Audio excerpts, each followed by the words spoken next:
Hey there, this is Longest Distance, and I'm here with another video.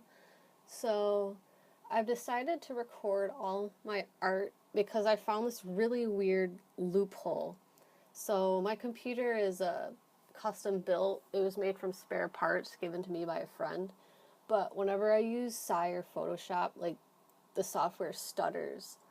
But the weird thing is, if I'm recording, that doesn't happen. So, whatever is causing the stuttering gets disabled when I record. So I've started recording all my art, so which is a good thing because that means I'll be able to make more time-lapse videos. You'll also notice my tool panel is on the left side now. I recently moved my desktop to another room because it's summer and it's hot and I need it to be somewhere cooler. So yeah, I'm thinking about getting a new desktop because I'm having issues here. But right here, this is just one of my daily studies. Every day I do a study based off a photo I took, and this is just one of many of them. I wanted to do a series of videos, kind of like Dear Younger Self. I know that's kind of cliche, but I mean, really, that's the gist of it, really. But for today's talk, I'm going to say, Dear Younger Self, using references is not cheating.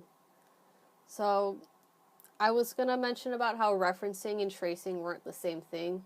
I mean, they are not the same thing, but that's another can of worms, and I'll save that for another time. But I've noticed, like, in some communities, I'd see people post art and they'd brag about not using a reference. And I personally think that's kind of weird, because why, like, I get that it's cool to draw things from imagination, but I also think that some cases it might show a lack of inspiration. And I speak from personal experience on that one because I'd rarely use references. I just draw from my mind, and I didn't draw or paint the best things because it was like I had no direction of where I wanted to go. I was just painting aimlessly. And I think that's why it took me such a long time to improve over the years, because, you know, I used to think that using references was kind of like cheating. And I was like, well, I don't want to cheat, but I mean, using references isn't cheating. So, you know, I kind of robbed myself of that opportunity to improve, and I'm kind of kicking myself. But I think if I can tell other people, like other younger artists, then I'll feel better, because, you know, I don't want you to make the same mistakes that I did. Like, I want you to know that it's okay to use references, and I wholeheartedly encourage it whenever possible. And I also just want to note that using references isn't the same as, like, blatantly copying. So, I mean, if you're just gonna, like, copy some popular artist's drawing, and then, or, like, not even copy, but, like, trace it line for line, then yeah, there's going to be an issue. But, like, even if you're just copying someone else's drawing for practice and you don't post it anywhere, I think that's totally okay, because you're not doing it to, like, get exposure. Like, I think it can actually help to copy other people's artworks just so you can get a feel for, like, how they work. And, you know, it's nothing new. Like, a lot of the great historical artists, a lot of their studies just consisted of creating master copies of existing masterpieces. Like, that's what you do in art classes. Like, my most recent figure drawing class, one of our assignments was to make a master copy of a famous painting. Not necessarily famous, but, you know, just a painting by one of the great masters. So I think you should reference and copy, but just know when to, like, respect the copyrights. Like, focus on, like, if you're gonna post things, like, make sure it's your own work. But if you're just copying something like that for practice, like, I don't see the issue, honestly. And this kind of brings me to a little side ramble about style theft. It's basically a made-up problem on our art communities where, like, people get outraged that artist A stole artist B style. Like maybe A liked B's eye drawing style or something, or like they're copying the coloring style and they call it, well, style theft. And I mean, yeah, you can copy styles to the point where it's like a copycat, and honestly, it does bother me when I see an artist like blatantly copying another artist's style. But I mean, it's not like a horrible crime. Like, copycats have always existed. That's how you get new styles. There's actually this really good book. It's like a little short manifesto. It's called Steal Like an Artist by Austin Kleon. I actually read it for my senior thesis. It's a really good short read, but you're supposed to copy other artists' styles, but people get mad when they notice that you've only copied one artist's style. Like say, if you're copying only Sakimi-chan's style, then people are going to notice, and you might turn into a dollar store Sakimi-chan. But I mean, if you're taking influence from Sakimi-chan, Loish, Art Germ, let's see, who else? Kawasiwa. Like, if you're taking inspiration from, like, 4 or more artists, then it's going to turn into your own style, because, I mean, that's how new styles are born. Like, it comes from different sources. But, I mean, if you just copy one artist's style, then people are going to notice, and then you have people say, oh my god, art theft. Or not art theft, but, you know, like, style theft. And I don't know. I do think you should definitely take inspiration from your favorite artists, but just, I do agree that you shouldn't just like copy one artist's style, but it's not a bad thing. But if you want to be truly unique, then you have to really increase your source of inspiration. So let's get into the meat and potatoes, because I kind of got off track there. So I wanted to talk about using photo references and how it is not cheating. So, like, as you can see in this video I'm doing, it's a photo study. I think it's really helpful for, like, improving, like, learning your way around backgrounds and such. So I do a photo study every single day, like, usually 45 minutes after I'm done with everything else for the day. It's kind of like a good way to unwind, because like I really like doing them. I do gesture studies every day and I do photo studies every day, so like I never have a 0 day, and I'm trying to stay that way. But so yeah, it helps you learn the rules, and I would recommend using your own photos for your studies, like, not just because it helps you kind of avoid any awkward copyright issues, especially if you plan to post it online. But I mean, if you are using your own photos as a resource, it just makes those photos in those locations more special. Like, I think a good portion of my photo studies are located in like parks and hiking trails.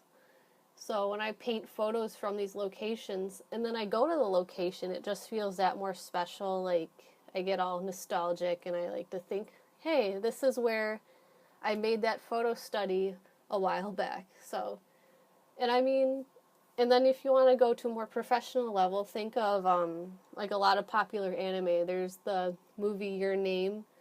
Remember The Melancholy of Haruhi Suzumiya and Free Swim Club? Oh, and Tsuritama. I love that show. All of those animes, they were based, or let me restart there. They use a lot of real life locations for the backdrops in those anime. And it's really interesting to actually go there on location. I mean, not that I've ever been there, but some people like visit those spots as like a sort of pilgrimage. And it's just really cool to think like, hey, this is where the swim club hung out, or this is where the characters in Your Name were standing. I don't know, but I just think it's really awesome. I love the idea that like fans can make a pilgrimage to those sites. So, like, if you think that using references is wrong, just remember that professionals use a heck of a lot of references in their work, and you can clearly see it, like, especially in those series that I mentioned. And I think you can use other people's photos, But if you plan on posting your studies based off those photos, you should definitely ask for permission to post it first. Otherwise, like, because I know some people don't really like having their work used or reproduced, which is understandable. So I would definitely proceed with caution. So I talked about using photo references for like backgrounds, but now I want to talk about using references for anatomy. So this might seem really obvious, but using photo references for anatomy is not cheating.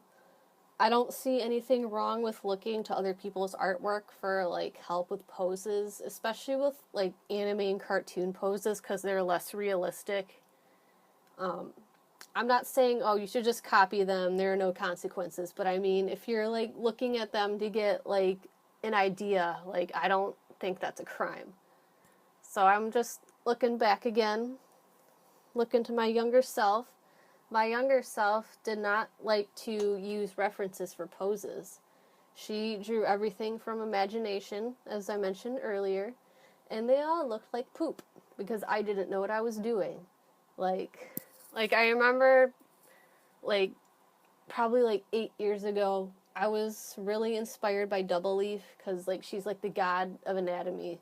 I was thinking, I want to be like Double Leaf. I want to be amazing at anatomy. So I started doing anatomy studies, but I didn't really know that well. Like, I didn't really know any better.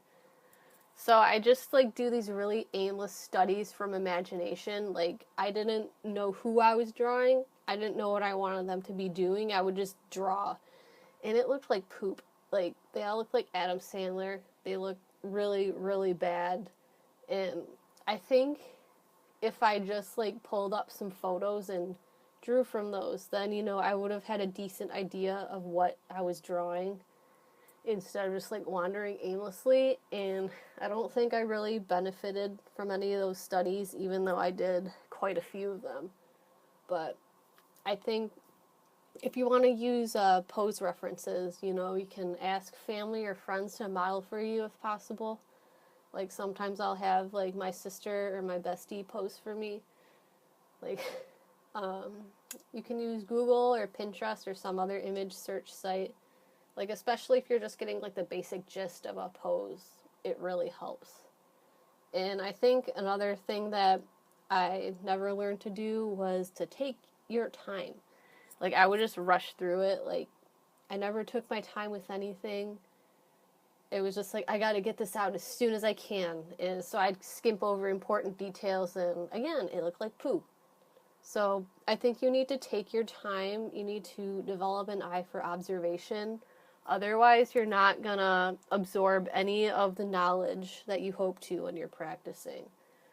Because when you slow down, it forces you to think harder about things and, like, why they're there. But if you're just zooming through it like I did, like, you're not gonna get anywhere. And then lastly, we talk about using references for anatomy isn't cheating. You remember when Yuri on Ice came out, there was an episode with pole dancing. And I remember there was, like, this outrage on Twitter or something like, oh my god, they literally just copied these photos from the internet. And, like, people were just, like, so outraged. I mean, it was probably just a vocal minority, but it was still, like, come on, guys, seriously? Like, they were basically, what I want to say, the staff was just taking inspiration from these photos of pole dancers. I think they got them off Instagram or something. I don't know. But guess what?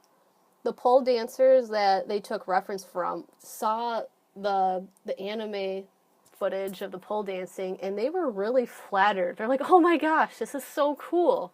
So, you know, like, these people on Twitter or whatever were getting outraged on the pole dancers' behalf. And guess what? The pole dancers loved it. So the bottom line is using references is not cheating unless you're blatantly stealing, and there's a big difference. And I think it takes a lot of effort to actually steal. Like, and I think if you're conscious about stealing, like, chances are you're not, so you don't need to worry. So I do have some questions if you want to answer in the comments below. So the first question is, how often do you do studies and use references for your work?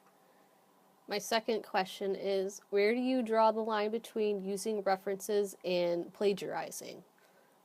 Thanks for watching. I hope you enjoyed my little art talk. I'm still getting used to this, but I think I'm making decent progress, and I'm really looking forward to covering more topics in the future. And if you have any comments, questions, or suggestions, I'd be more than happy to hear them. Thank you for watching.